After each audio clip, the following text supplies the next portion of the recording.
Good morning! Woo! It is Thursday. How y'all doing today? I just jumped on real quick. Share this on someone's timeline, on somebody's group, on somebody's post. Child, just share, because guess what? Sharing is caring. As you see, I got my new wig on. My little girl been following me all morning and all last night, harassing me to my mom.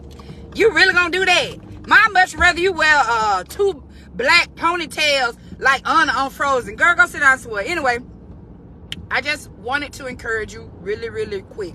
I was listening to my book because we have class today. I listen to it and I read it. I am in Kingdom Ambassador Seminary course. Also, if you are not busy on Sunday, which you if you ain't at your church and you live in Tallahassee, you live in Quincy, you live in Bainbridge, you live in Pelham, you live in Cairo, if you live in Thomasville, come be my guest at Kingdom Ambassadors. The way that deliverance and healing broke out on Sunday, you want to be in the house. I'm talking about demons being cast out, people getting freed from all kind of illnesses and diseases. Is happening. It's in the house, and I want you to be my special guest on Sunday. Okay, Stacy, I hope you go back and watch this, because Stacy was getting aggravated with me because my blonde hair wasn't blonding, so I got a wig on. So shut up. Okay, now anyway, I wanted to talk to you about safe people. And because that's the book I'm reading, Safe People. I didn't realize this years ago that I had got connected with an unsafe person. One of the characteristic traits of that unsafe person, and we've all had similar situations, or a situation where you've been with someone where you thought they were a safe person, but they wasn't a safe person. This person never shared anything about themselves. It always seemed as if I was the person doing all the talking. I mean, I'm telling them everything about me, my whole life story. I'm laying it on the line, but they're not telling me anything about themselves. Good morning. They're not sharing anything with me about themselves. Okay. Later on, they began to use the things that I had shared with them against me. And I'm saying to myself, I told you this 8 years ago, and you how you even remember that? That's a trait of an unsafe person. Another trait of an unsafe person is, and I know I'm dragging it, but they lie for no reason. It's a difference from somebody just telling a fib, because we all tell fibs sometimes, you know what I'm saying? But a compulsive liar, that's an unsafe person. You got to make sure that you are surrounding yourself by safe people. A safe person is someone that if you go to them, you try to give them advice, are you telling them something's wrong with them? Maybe it's a character flaw. Maybe it's just something you giving them some good godly advice. They can receive the advice, but an unsafe person can never receive advice. They always try to flip it on you and try to make it seem like you crazy, you targeting them, or something wrong with you. When baby, I'm just trying to help you out. I'm really out here trying to help you. We have to be mindful of the people that we connect with. I love this book.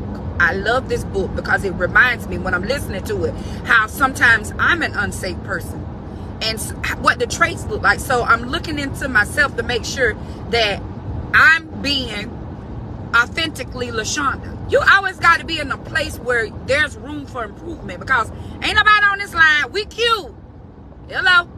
But we ain't perfect. Nobody is perfect, and everybody has room for improvement. Right? It's kind of like when you go to church and you hear them preaching, and all you can hear, instead of you taking the word for yourself, you trying to that apply to Braham. I'm trying to let y'all see my hair because my little girl was picking on me. But anyway, you trying to make the word fit to somebody else's situation instead of letting it fit to your situation. You got to take it in for you. We got to change in 2024. If you are an unsafe person, if you are this person that we're talking about, we want you to be delivered. We don't want to be surrounded with people that, there's another trait, he said, they're stagnated. They're not growing. You know somebody like that don't want to grow? Don't want to grow? Dr. Nikki Collins was talking about that last night. She said growth, the other night, she said growth is silent. Good morning. She said growth is silent. You don't know that a seed in the ground growing. It ain't making all kind of noise like it's going, I'm stretching through the dirt, I'm busting. No, a seed is silent. So there will be moments in our life where we go through a period of growth where we are silent. But be aware of people that don't want to grow, people that don't want to change, that just want to be stuck where they at. Guess what we're going to do in 2024? Leave you right there. Because we working on us. Ain't we? Ain't them. Ain't we working on us? We're working on us. All 2024. All 2024. And again, it means that some people, we're not going to be able to fellowship or to keep you in the loop because you're changing. Pastor talked about this last night. It's not that you acting funny or you acting bougie, whatever. You're changing. And the conversation that you're offering me, it ain't doing that for me. You want to be around people that have a mindset of change, that want to grow, that want to have better, that want to be better. You don't want to, if all your friends still drinking wine coolers and y'all still going to that club in Newton that ain't even open, something wrong with y'all. Somebody need to grow and somebody needs to change, and let it be you. Matter of fact, don't worry about the somebody. Let's worry about you. Make sure you're growing. Make sure you're changing. Hello? Y'all have a beautiful day in the neighborhood.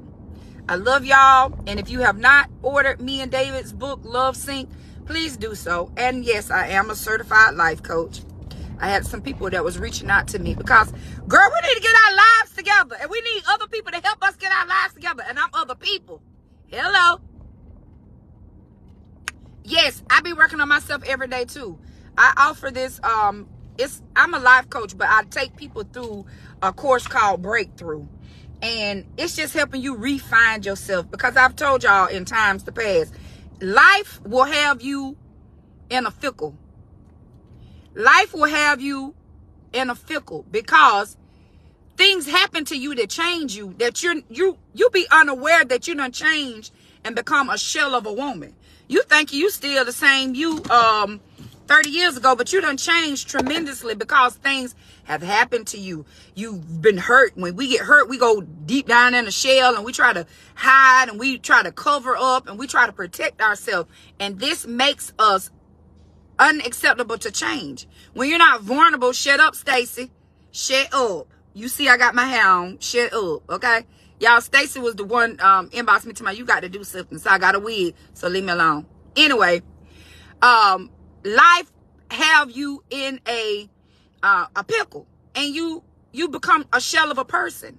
A lot of times people go through this when their children graduate from high school, when it's called the empty nest, and there's nobody there for you to love on, to dote on, to micromanage, and you only got yourself to micromanage. You get lost. Maybe it was a bad relationship.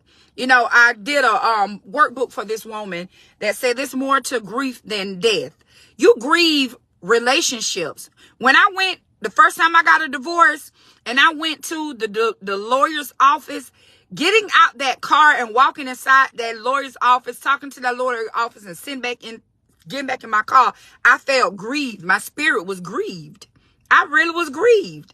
I felt like something in me had died. So there's more to life. I mean, more to death than grief. I help people get over your traumatic issues, and it's a 6-week course. My workbook is available on Amazon. So if you don't want to take the course and you just want to go through the workbook by yourself, you can. I made that option because some people are self-sufficient. You don't need nobody to help you. Some people do. But anyway, if you want to do that, just reach out to me, inbox me, and we'll go through that. We'll go through that together. It's once a week. We get together for an hour, a power hour. And baby, we're going to tear down walls, rebuild you, have you walk around here like the credible woman Hook as you is. So anyway, y'all be blessed. If you have not got Love Sync, go on and get it. When mine come in, I'm going to go over it with you. I'm thinking the second week of February, mine should be here. Take the author copies forever to get here. So, if you are also trying to birth a book, I do. I have a publishing company called Stork Publishing LLC. I write books. I'm a ghostwriter. I publish people coloring books, whatever kind of book you need, baby. I got you. Oh, baby, I got what you need. And you know that I'm your friend. Hey, and you know that I'm your friend. I just feel like saying that. So anyway, let me go in here. Love y'all. Have a good day.